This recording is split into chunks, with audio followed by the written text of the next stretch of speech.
No one gets married thinking of cheating. But the truth is that infidelity doesn't start in the bedroom.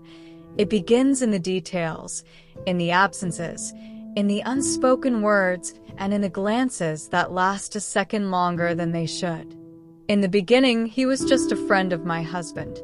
Someone harmless, insignificant. But sometimes, danger doesn't come disguised as a threat.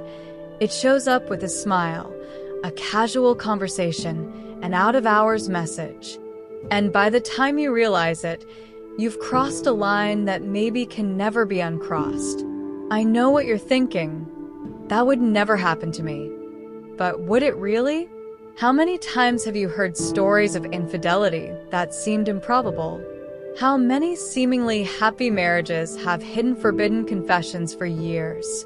Infidelity and betrayal are more common than you think, and they almost always begin where you least expect. It was like that for me. One night, an innocent dinner, and suddenly, I wasn't the same person anymore. My heart was torn between a stable marriage and an uncontrollable desire. What should I do? Follow reason, or give in to temptation? If you think this story is predictable, think again. What happened next was something I could never have imagined. And believe me, if I knew where it would lead, I might have made different choices. Or maybe not.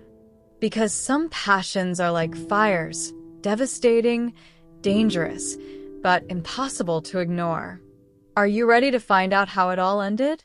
Then keep watching, because this story of infidelity will make you question everything you think you know about betrayal. That night seemed ordinary, but some changes are so subtle that we only realize they've happened after they've already taken place. Pedro, as usual, wanted to be the perfect host and invited his friend Rafael over for dinner. The table was set, the wine flowed, and the conversations ranged from trivial to deep. But there was something in the air, a nearly imperceptible detail, a glance held just a second longer, a laugh that lingered for a moment more than necessary. That moment, so seemingly innocent, carried the weight of something that still had no name, but that would change everything. All along, she tried to ignore that strange spark, that unexpected magnetism. After all, Rafael had always been just Pedro's friend, someone familiar but distant. Still, there was something different that night, a presence, an energy that hadn't been there before. Between sips of wine and shared stories, her mind began questioning things that had never crossed her mind before. Could it just be imagination?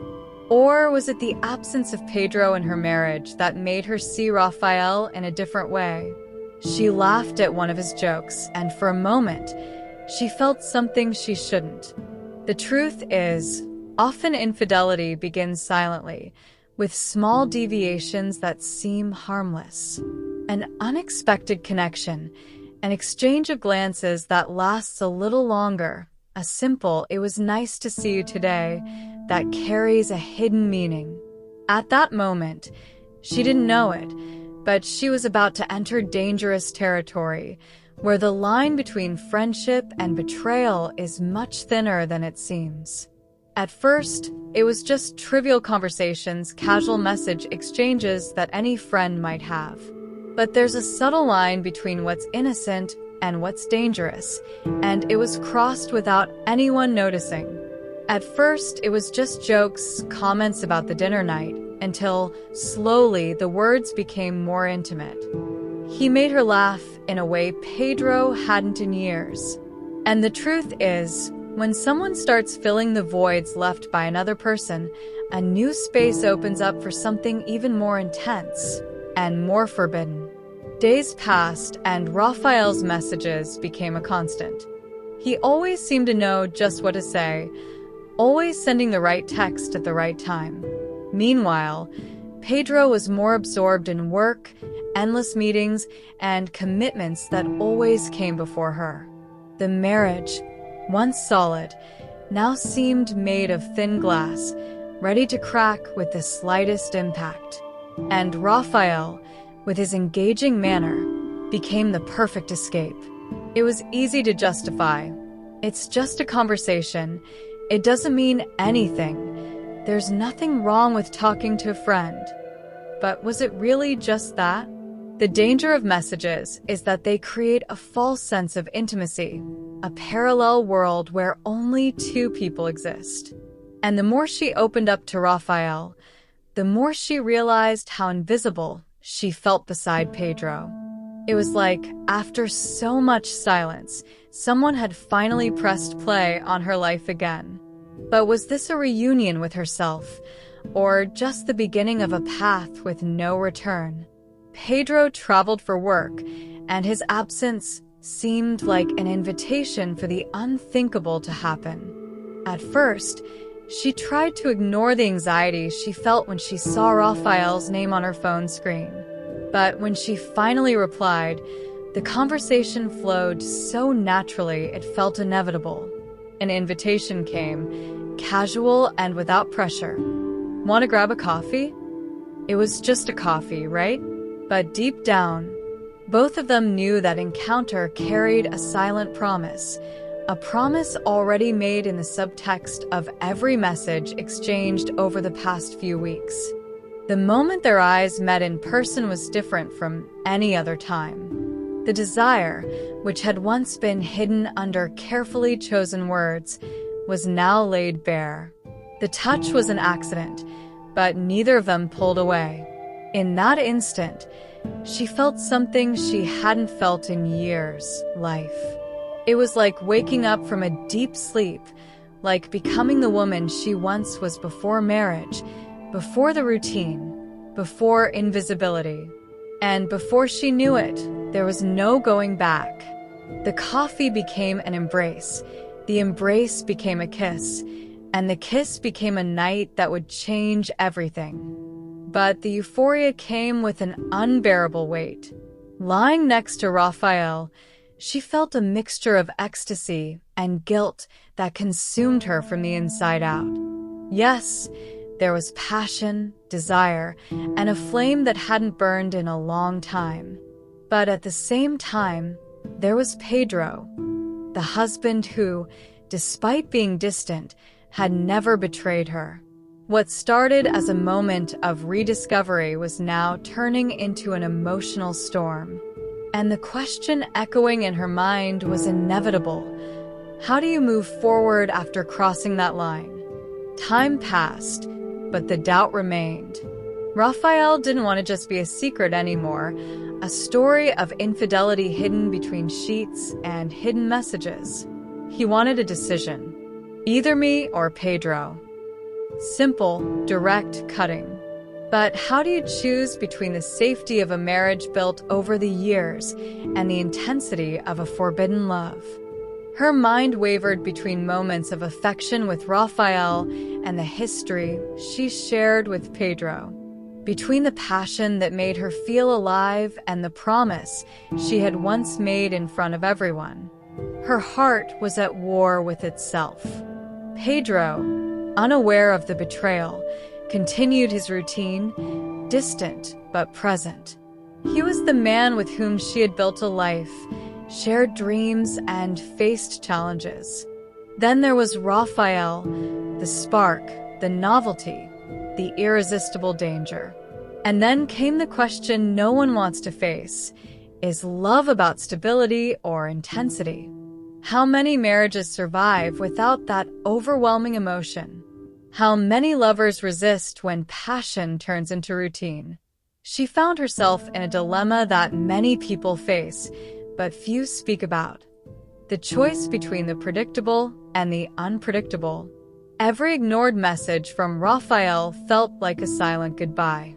Every dinner with Pedro seemed like a reminder of what she was about to lose. But decisions like this aren't easy because, deep down, they involve not just feelings, but also consequences. Choosing Raphael meant starting over, letting go of everything she had built. Choosing Pedro meant burying a part of herself that had awakened with Raphael. But does true love always have to be a choice between two extremes? In the end, the decision came not as an impulse, but as a whisper of conscience. Raphael was fire, desire, but also a risk she wasn't ready to take. She looked at Pedro and saw something that, in the rush to feel alive, she had almost forgotten. He was still there. Not in the intense way Raphael was, not with sweet words sent at just the right moment, but in a deeper, quieter, and more real way. She chose to stay. But staying didn't mean just remaining. It meant rebuilding, facing what had been broken, and deciding to fix it. Couples therapy wasn't an easy decision, but it was necessary. Sitting in front of a stranger and exposing the cracks in her marriage required courage, required honesty. Each session was a dive into the past, into the moments that pulled them apart, the unsaid mistakes, the words that should have been spoken before Raphael became a refuge. Slowly, they learned to listen to each other again. They learned that love isn't just about feeling. It's about choosing every day, even when passion doesn't scream as loudly as it once did. And it was during this process that she realized something crucial. Raphael wasn't the solution to the emptiness she felt, only a symptom of it. The answer wasn't in another man, but in how she saw herself within her marriage. Rediscovering Pedro was, at its core, rediscovering herself. But could love truly be reborn from the ashes? Could desire be reignited, even after everything? Time passed, and the wounds, though not forgotten, began to heal. What once seemed like an end turned into a new beginning. Loving Pedro now wasn't just about what they had lived, but about what they were willing to build. It wasn't easy. No reconstruction is. But with every sincere conversation, every intentional gesture of affection, every small effort to reignite the flame, something inside her grew stronger. The understanding that true love isn't about momentary intensity, but about constancy. She began to see her marriage with new eyes. What once seemed monotonous now appeared safe, stable, reliable. She discovered that passion, so glorified in stories of infidelity, can exist within a long-lasting relationship, but it needs to be nurtured. Small gestures, unexpected surprises, reconnecting with what made them fall in love in the first place. She realized she had confused absence with disinterest, routine with lack of love. And that often, the mistake wasn't in who was beside her, but in how she chose to see the relationship. Today, she understands that giving up on love is easier than fighting for it. Many, when faced with moments of crisis, seek the excitement of something new instead of restoring what they already have. But to truly love requires more than desire. It requires patience, understanding, and above all, choice. And there, beside Pedro, she chose to continue. Not out of obligation, not out of fear of loneliness, but because she realized that love isn't a fairy tale. It's a construction. And only those willing to work on it truly know the meaning of happily ever after. The truth is, infidelity is never just about desire or passion. There is always something deeper behind it. Perhaps it's the loneliness within a relationship, the suffocating routine, or the need to feel alive again. But in the end, the big question is it worth it? How many stories of betrayal end with happy endings? How many forbidden confessions don't turn into regret? If you've ever lived through something like this, or know someone who has, you know that the consequences go far beyond a moment of pleasure. Now I ask you, have you ever been tempted to cross that line? Or worse, have you ever noticed signs of betrayal in your own relationship? What would you do if you were in my shoes? The answer may not be simple, but ignoring it won't make the problem disappear. Relationships require effort, communication, and, above all, daily choices. Are you making the right ones? If this story made you think, leave a comment here.